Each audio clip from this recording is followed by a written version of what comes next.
روشنی بھی ڈالوں گا کہ ان نبیوں نے یہ نمازیں کیوں پڑھی۔ حضرت آدم، حضرت حوا، دونوں آدمی جنت سے نکال دیے گئے۔ جنت سے نکال دیے جانے کے بعد کم و بیش 40 سال تک دونوں آدمی ایک دوسرے سے جدا رہے اور ایک دوسرے کے غم میں روتے رہیں اور اپنے گناہوں پر بھی ندامت کے آنسو بہاتے رہیں۔ بالآخر ایک دن آتا ہے، حضرت آدم و حوا کی ملاقات ہوتی ہے میدان عرفات کے اندر، اور میدان عرفات میں ملاقات ہوتی ہے، وہ فجر کا وقت ہوتا ہے۔ حضرت آدم و حوا نے شکرانے کے طور پہ 2 رکعت نماز پڑھی، تو گویا کہ وہاں سے فجر کی نماز کی ابتدا ہوتی ہے، اور حضرت آدم شکرانے کی نماز 2 رکعت وہ پڑھتے رہیں۔ اب آگے ظہر آتے ہیں۔ حضرت اسماعیل اور حضرت ابراہیم کے بارے میں آپ کو پتہ ہوگا۔ حضرت ابراہیم اپنے لخت جگر حضرت اسماعیل کو جب ذبح کرنے کے لیے لے جا رہے ہیں اور خدا کا حکم ہوتا ہے کہ اپنے بیٹے کو ذبح کرو، سارا واقعہ تفصیلی میں آپ کے سامنے بیان نہیں کروں، مختصر ہو۔ حضرت ابراہیم اپنے بیٹے کے آنکھ پہ پٹی باندھ دیتے ہیں اور بیٹے کو ذبح کرنا شروع کر دیتے ہیں۔ جس چاقو سے حضرت ابراہیم اپنے بیٹے کے گردن پہ چلا رہے ہیں، ان کو ذبح کر رہے ہیں، وہ چاقو سے حضرت اسماعیل کا خراش بھی نہیں آ رہا ہے، کٹنا پھوٹنا دور کی بات ہے، خراش تک کے بھی نہیں آ رہا ہے۔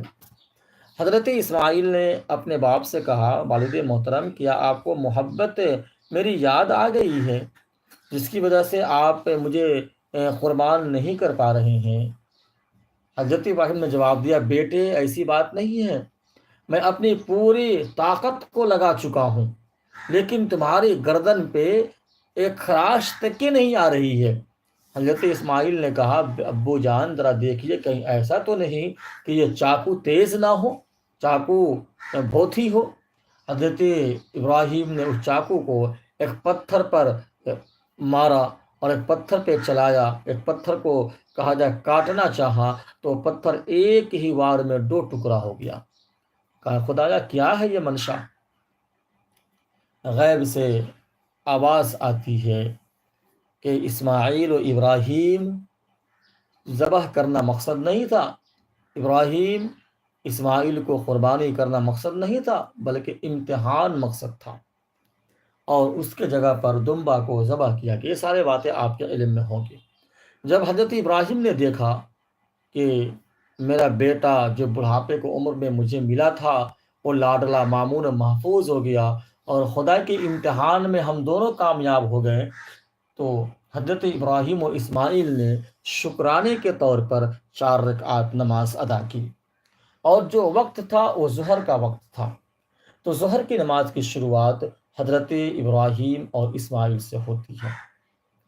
میں عصر کے بارے میں آلریڈی بتا چکا کہ عصر کی نماز کی ابتدا حضرت یونس سے ہوتی ہے۔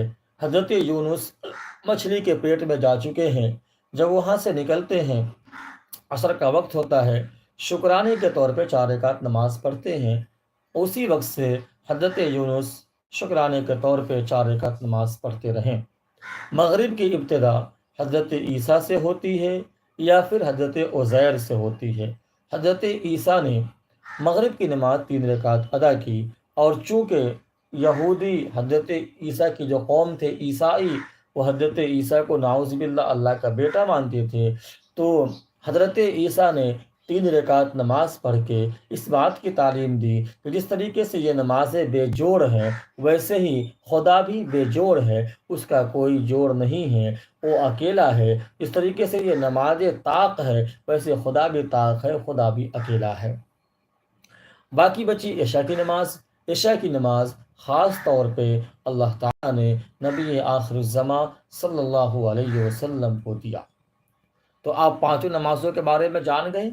میں ایک دفعہ اور ریپیٹ کر دیتا ہوں کہ ظہر کی نماز سب سے پہلے حضرت اسماعیل اور ابراہیم نے پڑھی، عصر کی نماز حضرت یونس نے پڑھی، مغرب کی نماز حضرت عیسیٰ نے پڑھی، اور فجر کی نماز حضرت آدم نے پڑھی، اور جو ہے کہ عشاء کی نماز جناب نبی